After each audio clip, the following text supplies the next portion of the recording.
I'm going to be talking about how to create AI applications.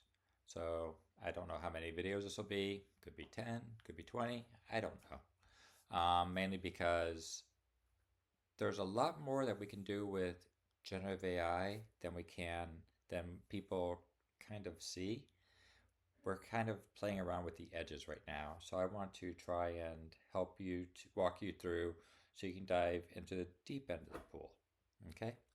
So for most people, you're going to start. Now, this application was built in a framework called Streamlit. I actually like Streamlit, honestly, as a introduction. And you would just type in your question or come back with an answer.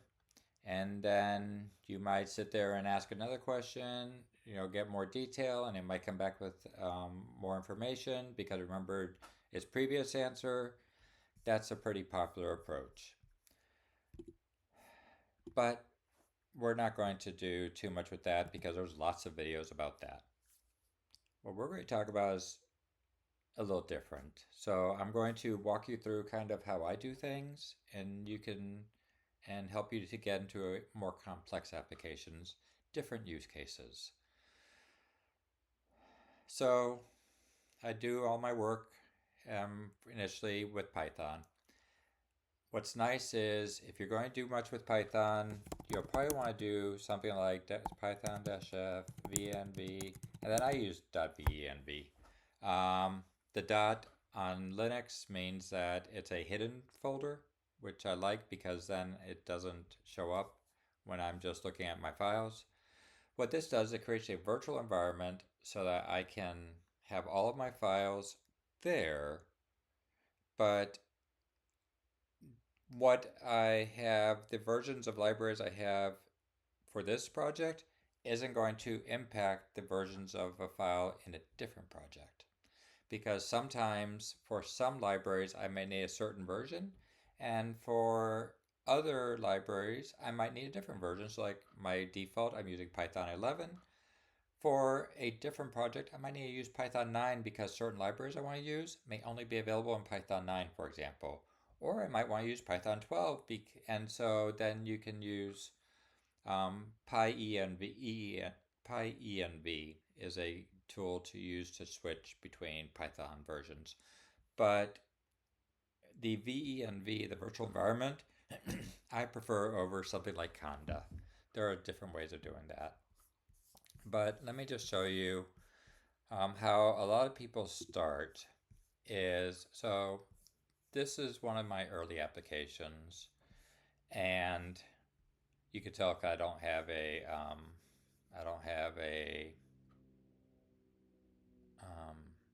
requirements file. So I was doing everything locally.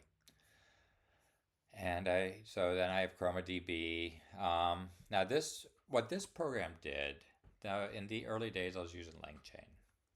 LangChain has its uses, but you'll quickly find that you can outgrow it. So if you find that, don't just try and stay within the confines of what LangChain does. Just start doing it yourself. So what I was doing with this project was actually exploring different ideas. So how do I chunk data? Do I want to do it with a certain number of characters? Do I want to do it by sentences? Semantic chunking. There's lots of different ways to chunk your data. By chunking your data, what I mean is so these large language models are basically just like massive Excel spreadsheets. There's lots of numbers. They're just the files are just full of numbers. That's all they are. They're called weights. They don't understand text. You have to convert everything into numbers, and those are called vector embeddings. So a vector embedding, and there's different types of embeddings for different purposes. We'll get into that shortly. But the idea is you're going to take some sort of data. It could be a file. It could be a sound audio file. It could be video. You're going to take some sort of data and you're going to and then you're going to convert that into numbers for the system. So you're going to create embeddings. In order to do that, you don't want to just take a book and just convert it into an embedding, because embeddings are limited. Um, and we'll talk about that a little bit very shortly. Um, but they're limited in size. So they would only do the first part of your book, which is very useful. So you want to break your book up into lots of little chunks. Well, how do you want to do that? You can chunk by, well, I want to have 500 characters with a 10 character overlap, for example, or 20 character overlap. So my first chunk will be from the first word to the 500th word, or 500th character. And then my second one might be from the 480th character to 500 characters from there. And so you could have this little overlap, and that can work for some text. You could also do it by sentences, where you just sit there and say, okay, well, I want each text to be so many, 5 sentences might be a chunk, for example. The reason being because most sentences are less than, I think it's 10 words. And so if I have 5 sentences per chunk, which most paragraphs are about 5 sentences long, then I have 25 words. Each word on average has around 4 letters. So, it'd be 200 um, or so, maybe less than that, 25, 100 characters. So I could put 10 sentences in. So you could figure out how you want to chunk it. And it really depends on what kind of document you have. So, for example, if I'm looking at a transcript from a video file, then I would want to chunk it differently than I do a book, a novel, and that would be different than how I would chunk a research article, for example. So I was playing around with just lots of different ways of doing that, and there's no problem with exploring. Now, a couple things to point out. One is I do, like you'll see here, I use Olama a lot. I like Olama because all of my models are run on my computer. They're hosted locally, is what it's called. And so I'm not sharing data with the big companies. You won't see my documents being on GitHub anymore. I don't care to have what I'm playing around with being their training data. I don't think that's a very good idea. So I'm not going to be doing that anymore. I minimize how much I use like OpenAI, because if you run anything in OpenAI, first of all, whatever you're doing is probably going to be part of their training data. So if you give them, here's my finances, how should I invest this? Congratulations. Now that's part of their training data. Someone could end up finding your financial data um, when they're just trying to say, just create some prompts for some text for me. So there's risk there. So I don't do it. Um, but so here, for example, I had a 50 character. So I was going with each chunk was 500 characters, 50 chunk overlap, 50 character overlap. And then I was just doing it, um, chunking them by a certain number. But I was exploring lots of different ways. So semantic chunking is based on the idea that you take some set of text, you go ask the LLM, is this different than, is the meaning of this different than what it was before? Okay, this is a new chunk. Um, it's a slower way, but for some documents, it makes more sense to do it. If, for example, FAQs. If you're processing FAQ, this could be a really good way to do it, because each question is going to be, the meaning in one question is very different from the meaning in a different question, and so you could easily split them out. But it could just be that the meaning of two questions could be the same, they could be similar. So you may want to keep them as one chunk. So there's lots of different ways to chunk data. And so you should explore that when you're new. So then we get into embedding, and you'll see here I use fast embedding in this case, and now I use sentence transformers for my embedding generally. But the Spacey library, if you're doing sentences, the Spacey library is really good because it uses something called natural language processing. So it's a really good it understands language. And so it understands if I want to look for sentences or words or whatever, it understands the rules behind that. So it takes care of a lot of the heavy lifting for me.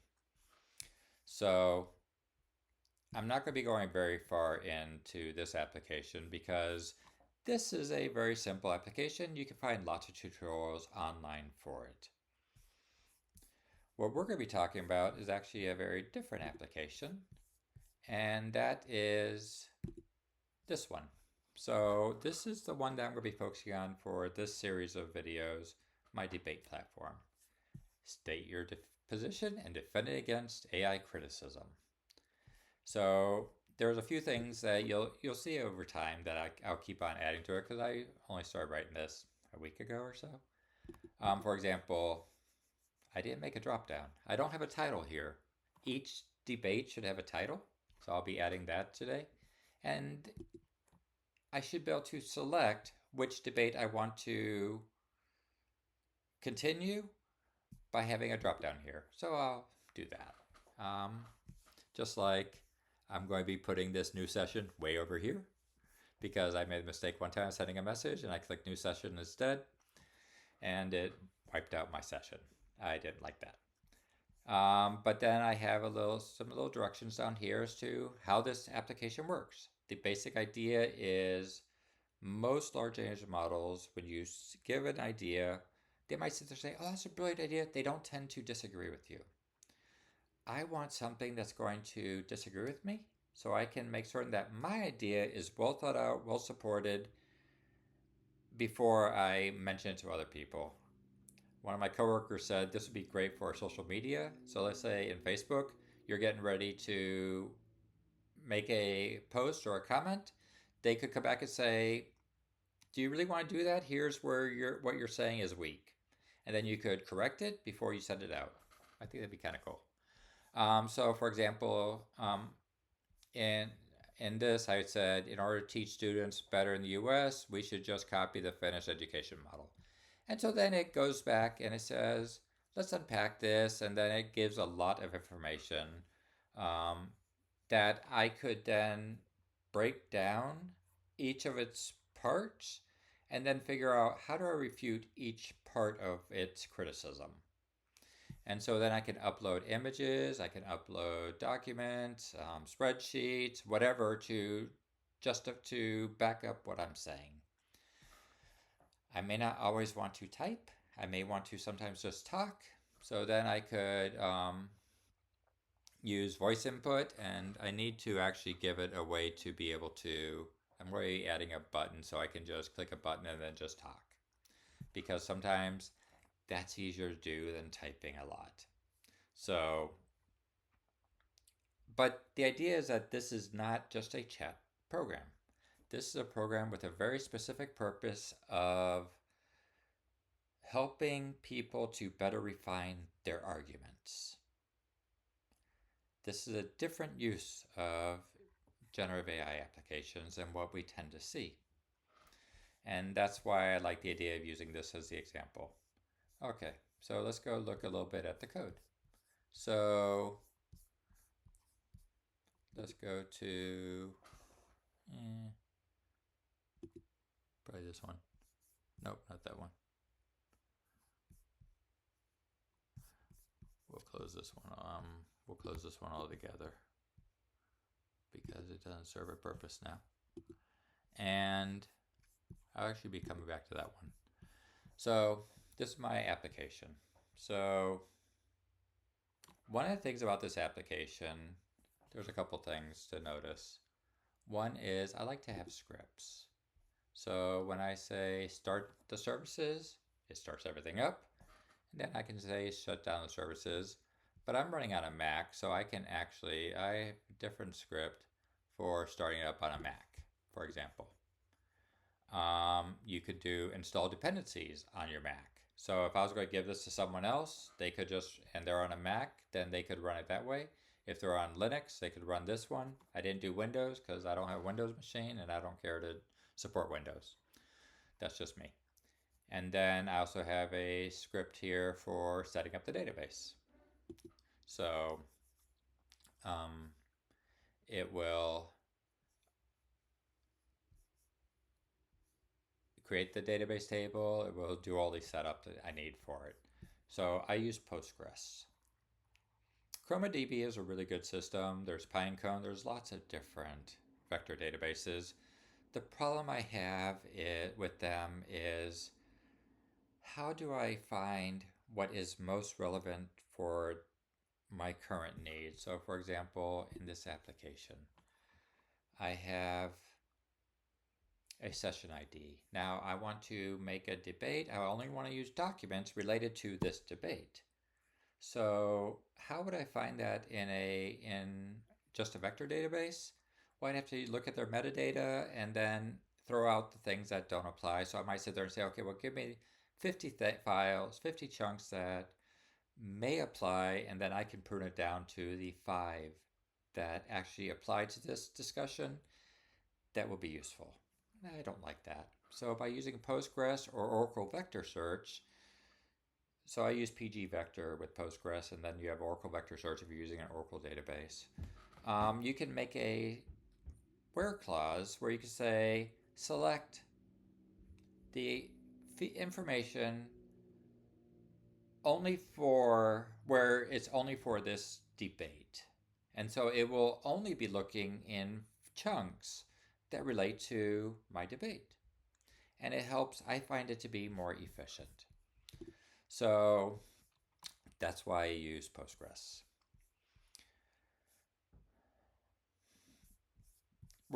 Now we should talk about embedding, I think. So I tend to go to Hugging Face a lot.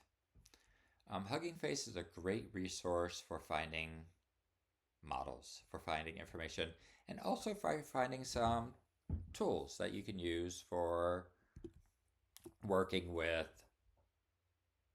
AI tool applications. So, for example, I have a recipe generator application, and it will create images for that recipe. There's a Hugging Face library I use that will then call some some models for generating images. So my application will generate the prompts, and then it generates the images, and then it puts into a Word document. So Hugging Face is a great place to get information. Now, in this case, I'm using sensor transformers, and you can do a lot with, you could look at different types of embedding models. So if I wanted to look, for example, embedding, we'll go to that one.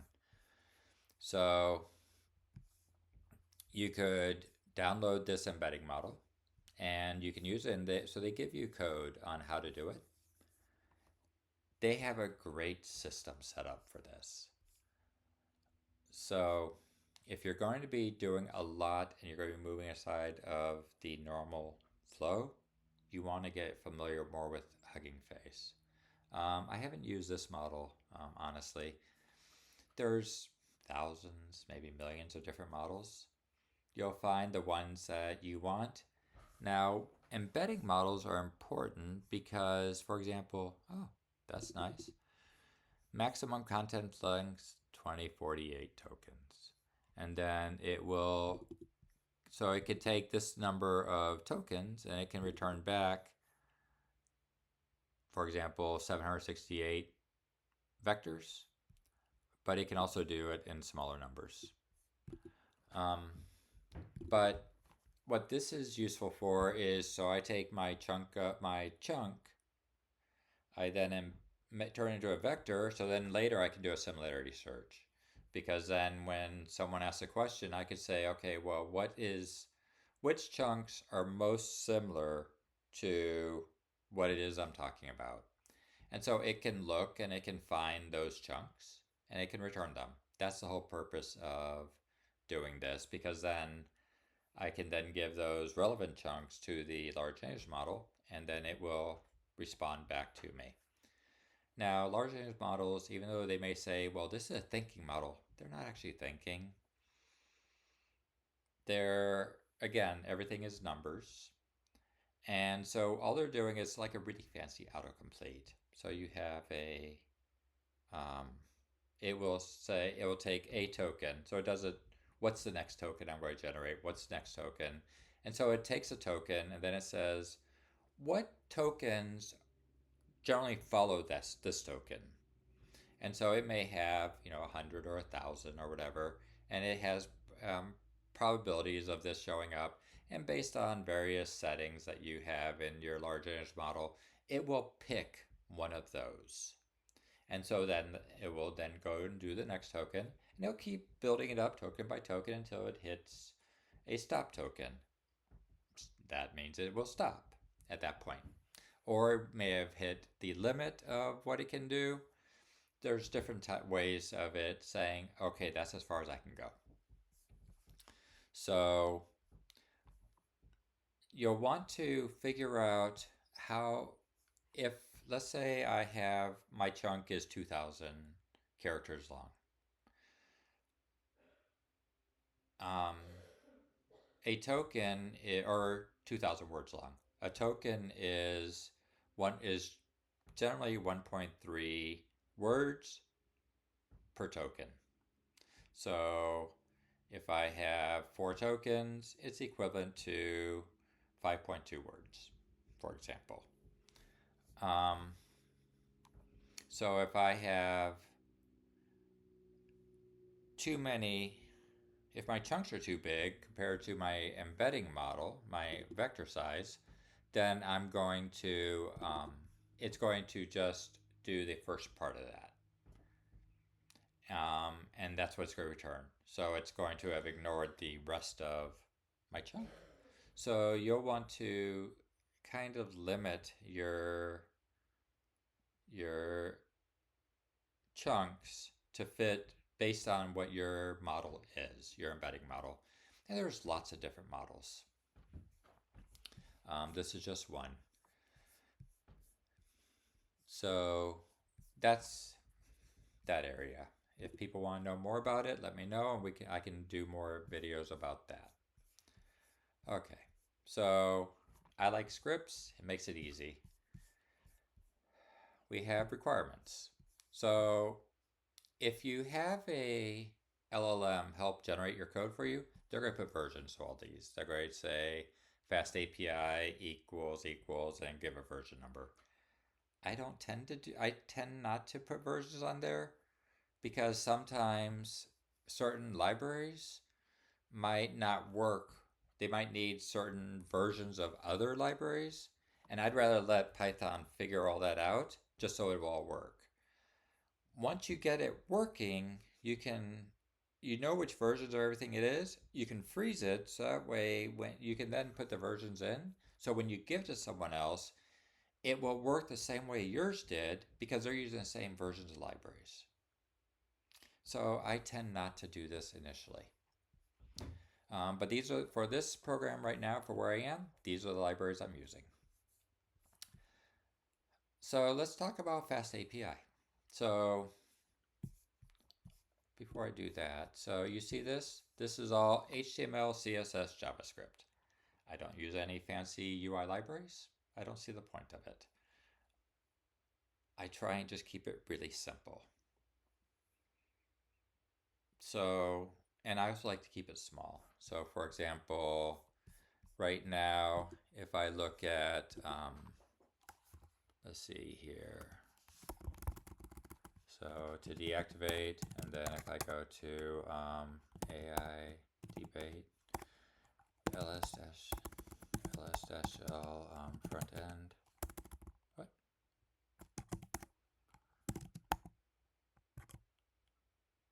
static.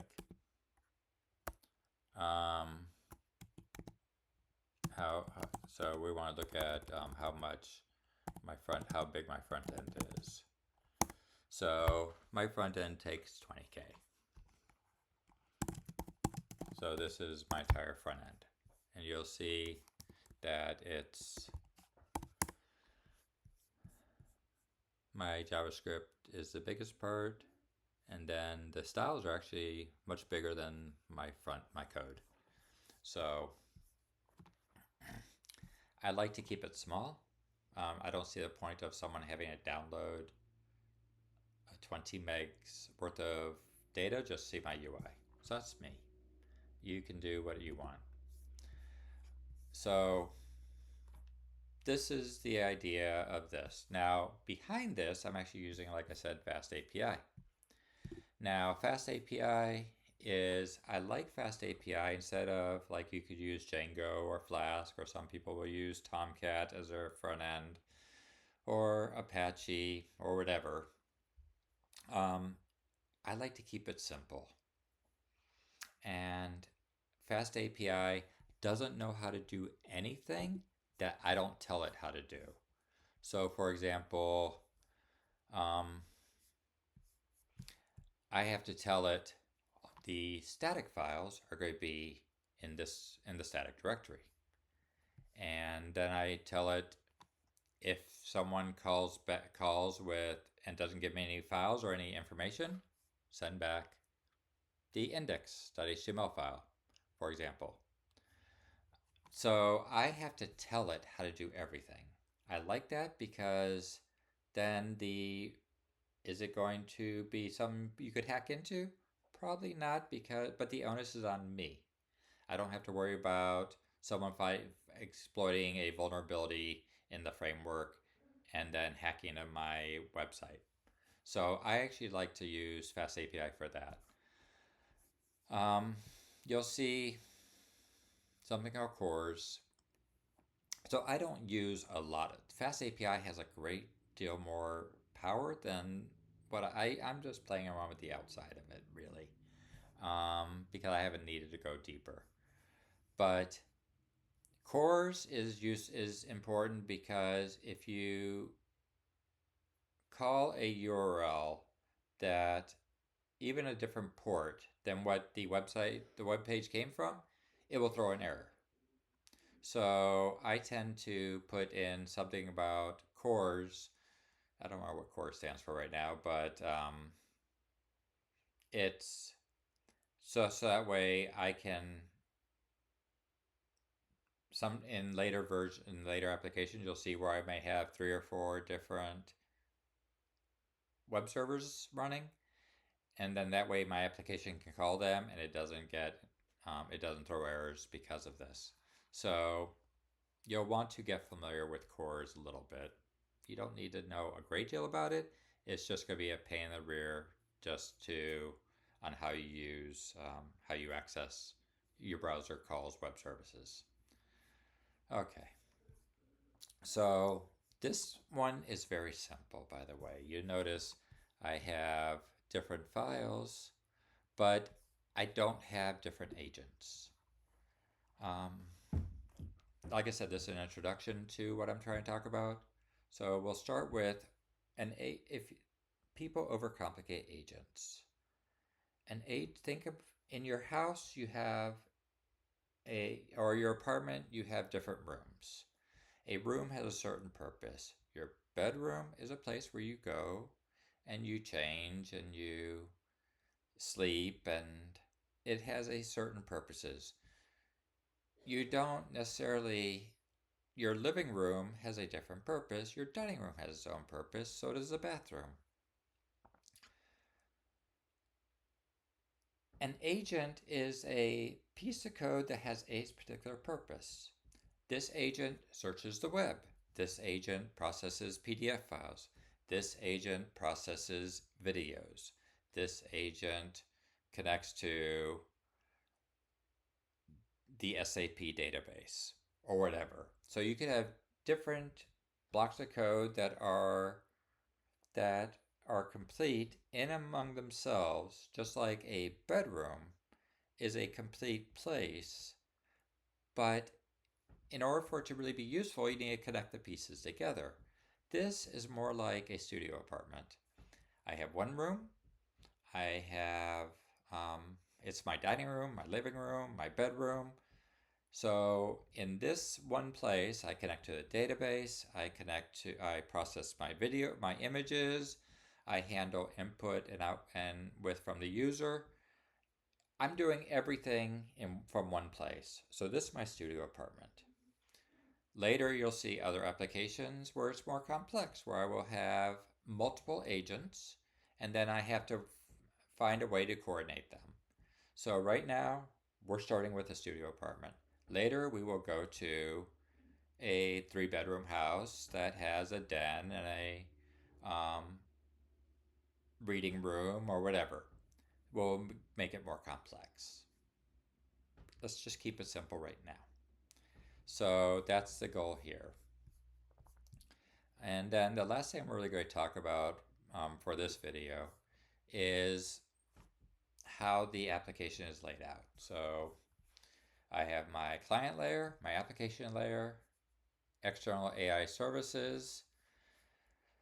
I use Whisper AI to process audio, to transcribe it. Right now, Olama and I'm using a Gemma 3 library. I'm going to probably be using a different library for processing images and videos, but I'll decide that later. And then I have, so my application runs on port 9540. And so this kind of just lays out how everything works. My storage is, I have a file system for the uploads and Postgres SQL with PG Vector. This is how I access the database. And then I have some scripts. And then I talk a bit about how the debate will flow and how this is kind of like explaining how in order to go from the bedroom to the living room, I have to go down a hallway, or does my bedroom connect directly to the living room? So you have to figure out how people are going to move through your house. Same kind of thing here. How are people moving? So like the user can't go directly to the database. The user has to go through a controller. So I try and lay out this just so that way people can understand.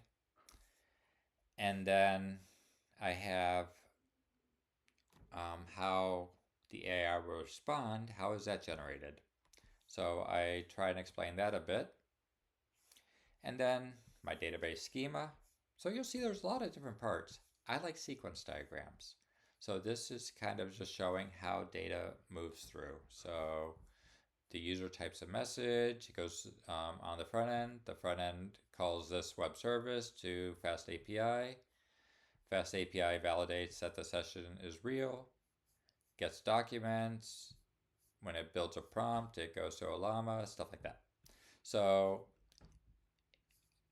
this is how, and then the response comes back to the user. So there's a lot of different parts that have to happen before it comes back to the user. This is why you can't just make something like this and just tell ChatGPT, well, I want you to debate with me. There's a lot that should be going on, because one of the things I evaluate the strength of your last comment to see, did you convince the application that is your argument so strong now that it has nothing else to say? Then it could come back and say, success, congratulations, you're ready to share that idea with the rest of the world. And then I talk about how if I want to deploy it and stuff like that. So that's the basic idea. So we're going to be talking about this application, and you're going to see over time that it's going to be changing because I'm still working on it. Like I said, I noticed when I was playing around with it, I need to drop down here, little things like that. So I hope that you're going to enjoy this journey with me. I'm trying to help people to learn how to develop applications that are different than what they generally see from these large language models. Later, we'll get into more about AI in general. So, I'm going to be talking about deep learning and classical machine learning, tying it all together, having it called from this application, just that way people can see that you can do a lot more with these applications than just having OpenAI come back and tell you, give you information. The These AI applications are not just a replacement for Google. They are a different way of seeing the world. And I hope you're going to enjoy this journey with me. So have a wonderful day.